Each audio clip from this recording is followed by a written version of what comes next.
A씨가 B씨를 처음 만난 건 한 인터넷 커뮤니티에 올라온 글을 통해서였습니다. B씨가 올린 글을 보고 A씨가 먼저 말을 걸었던 것이죠. 용기 내 글을 올려봅니다. 저는 20대 초반의 학생입니다. 원치 않는 임신을 하게 됐는데 형편상 아이를 키울 수 있는 상황이 안 됩니다. 이 상황이 너무 답답합니다. 이거 뭐야, 여보? 이 글 좀 봐봐. 뭔데, 자기야? 임신을 했는데 도저히 아이 키울 형편이 안 된다는데? 우리가 딱 샀던 상황이잖아. 당장 연락해보자.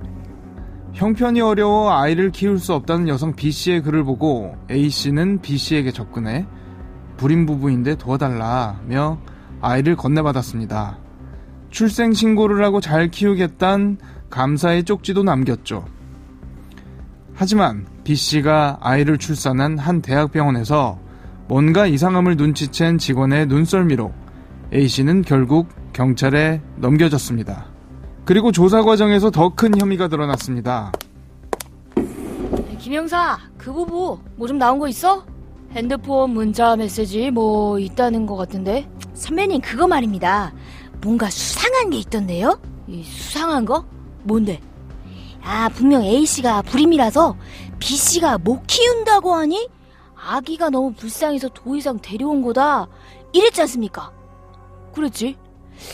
근데 문자에서 그 A씨 남편이란 사람이 한 말이 아무래도 좀 뭔데? 뭘 했는데?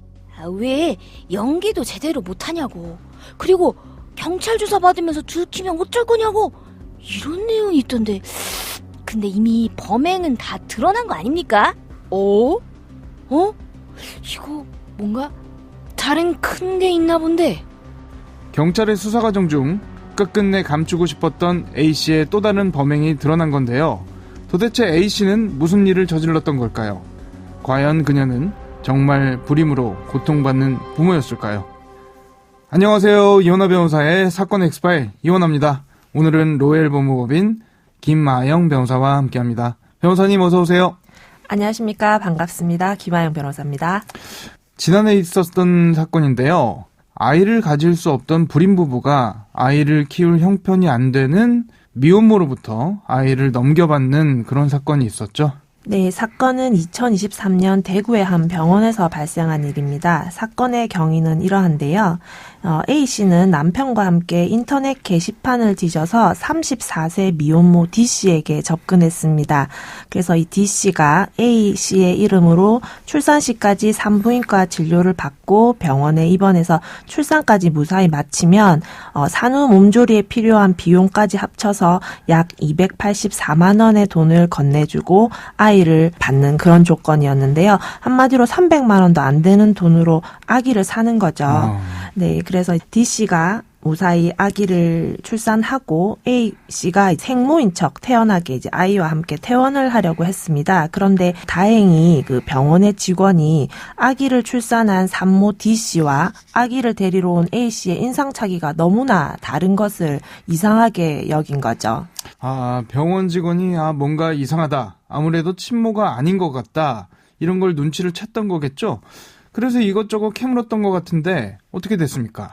네, A씨는 이제 예상치 못했던 상황에 굉장히 당황을 해서 사실은 내가 생모의 친언니다. 친언니가 대신 아이를 데리러 왔다라는 식으로 횡설수설하기 시작했고 이 점에 대해서 더욱 이상함을 느낀 직원이 일단 아기의 인계를 거부하고 곧바로 112에 신고를 하게 됩니다. 경찰에서 봤을 땐 이게 그렇게 복잡한 범죄는 아니었을 것 같거든요. 인과관계가 분명하잖아요. 아이를 낳고 싶은데 낳을 수 없는 불임 부부와 아이를 키울 수 없는데 낳아야만 하는 미혼모. 이해관계가 맞아떨어질 수밖에 없기 때문에 경찰 입장에서는 안타까울 수는 있지만 엄연히 법을 어긴 범죄니까요. 아무튼 수사가 그렇게 어렵진 않았을 것 같거든요.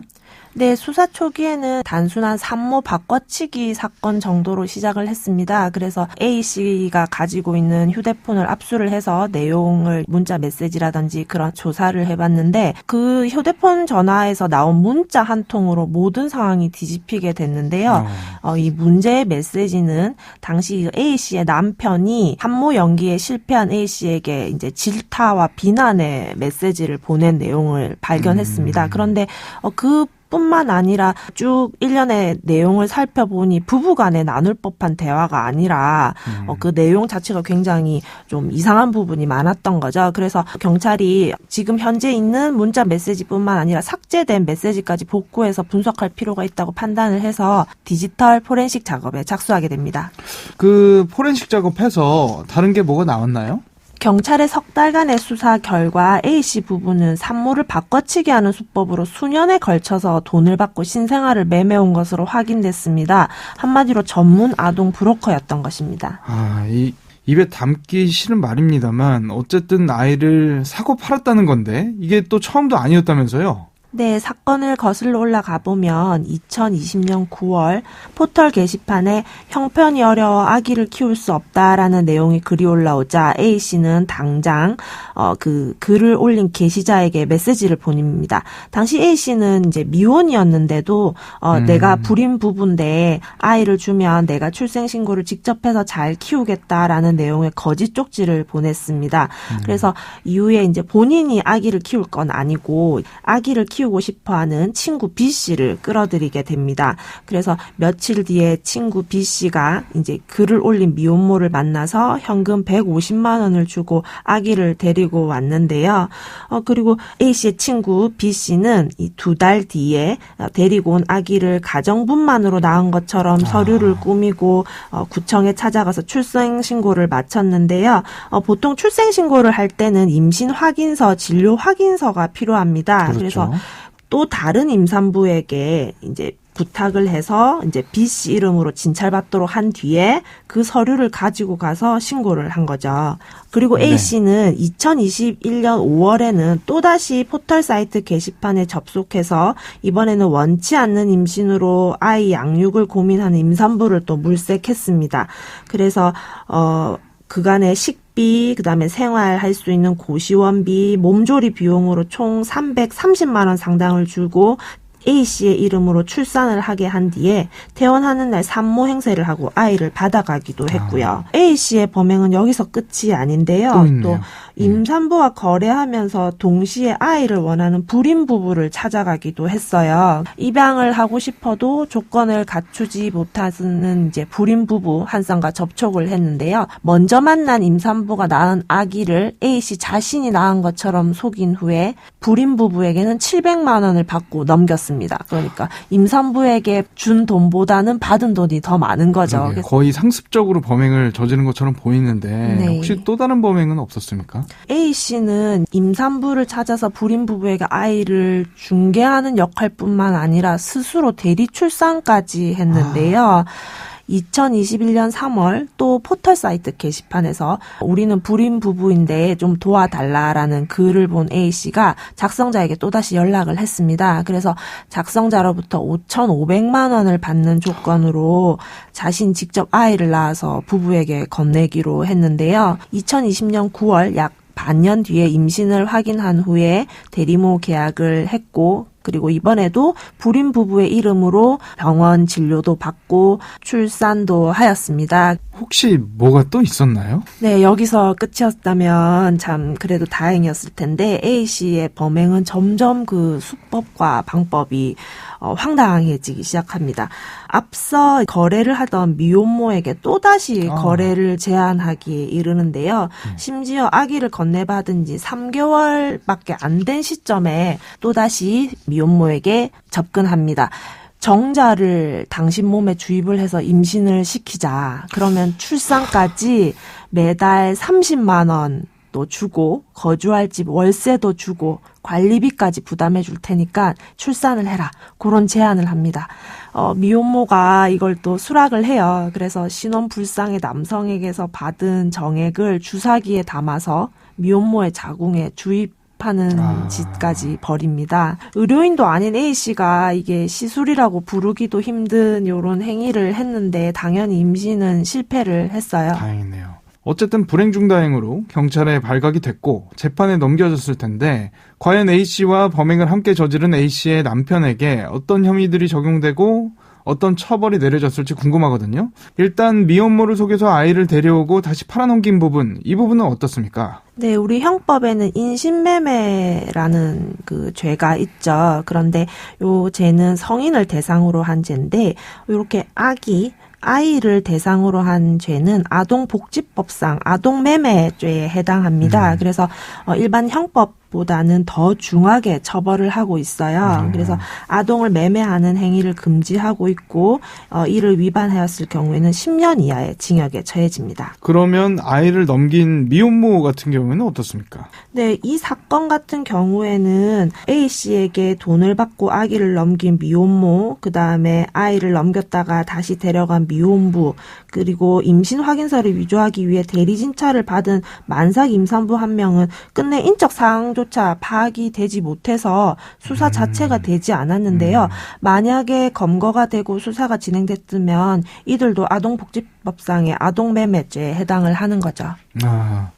알겠습니다. A씨가 브로커였기 때문에 미혼모에게서 받은 아이를 또 다른 진짜 불임인 부부에게 넘겨줬잖아요. 아이를 넘겨받고 돈을 건넨 부부도 문제되는 거죠? 네, 물론입니다. 매매라는 것이 사고 파는 의미를 모두 포함하는 거죠. 그래서 돈을 건넨 행위 역시 아동을 매매하는 행위에 해당하기 때문에 이 부부도 입양 조건이 힘들어서 했다고는 하지만 범죄에 포함되는 것은 변함이 없습니다. 그러면 아까 자기가 의사도 아니면서 정자를 자궁에 주입하는 그런 엽기적인 행각까지 벌였다고 했잖아요. 이건 어떤 처벌을 받게 되는 겁니까? 목적이 비윤리적이고 방법은 이제 폭력적일 정도라서 이걸 차마 의료행위라고 부르기 못하지만 일단 인공수정 자체를 의료행위로 분류한다면 우리나라는 의료법 27조 1항에 따라서 의료인이 아니면 누구든지 의료행위를 할 수 없습니다. 그래서 무면허 의료행위를 한 자에 대해서는 5년 이하의 징역 또는 5천만 원 이하의 벌금형에 처해지게 되는데요. 그리고 또 제가 생각하기로는 이 방법이 굉장히 위험했죠. 그렇죠. 이제 주사기에 넣어서 여성의 몸에 직접 주입을 한다는 그 과정에서 아마 이 여성의 신체에 상해를 입히지 않았는가 하는 생각도 듭니다. 그렇게 되면 또 신체를 상해한 것에 대한 상해죄도 성립할 수 있겠죠. 네. 1심 재판 결과가 나오고 A씨나 검찰 모두 항소한 모양이더라고요. 아동복지법상 혐의로 1심에서 징역을 선고받은 A씨와 검찰 모두 1심 판결에 불복해 항소를 했습니다. 특히 검찰은 이 사건이 사회적 약자인 아동에 대해 인신매매 범행으로 반윤리적인 점과 또 피해 아동이 5명이나 되는 점을 봐서 피고인들이 계획적으로 준비한 점들이 매우 재질이 좋지 못하고 해서 더욱 중형을 받아야 한다고 항소를 제기했습니다. 최종적으로는 어떻게 됐습니까? 반년 동안 이어진 재판 끝에 A씨는 징역 5년을 선고받았는데요. 그리고 범행을 끝까지 부인하던 A씨의 남편도 징역 1년을 선고받고 법정 구속됐습니다. 다른 입양한 부부들 나머지 8명 정도는 가담의 정도에 따라서 징역 1년에서 3년 그리고 집행유예 2년에서 4년씩을 각각 선고받았다고 합니다. 가장 궁금한 건 아무 죄 없는 아이들입니다. 앞서 이 범행에 이용된 아이들이 총 5명이 있다고 말씀해 주셨잖아요. 이 아이들은 결국에는 어떻게 됐습니까? 불임 부부를 대신해서 출산한 뒤 돈을 받고 넘긴 아이는 출생신고한 부모와 살고 있고요. 미혼모가 낳았다가 A씨의 친구 B씨에게 간 아기도 B씨 부부가 양육하고 있었습니다. 불임 부부 남편과 외도로 낳은 아이처럼 위장했던 아이도 양부모와 함께 해외에서 현재 거주하고 있다고 합니다. 미혼부와 자라다가 A씨에게 간 아기는 얼마 지나지 않아 다행히 친부의 품으로 돌아갔다고 해요. 마지막으로 A씨가 퇴원 수속 과정에서 꼬리가 밟힌 아기 같은 경우에는 임시보호 조치로 위탁 가정에서 양육을 했다고 합니다. 사건 엑스파일 오늘 저희가 준비한 내용은 여기까지입니다. 끝곡으로 빌리 어코스티의 소란했던 시절에 들려드리면서 이 시간 마치겠습니다. 여러분은 모두 변호받아 마땅한 사람들입니다. 사건 엑스파일. 여러분 고맙습니다.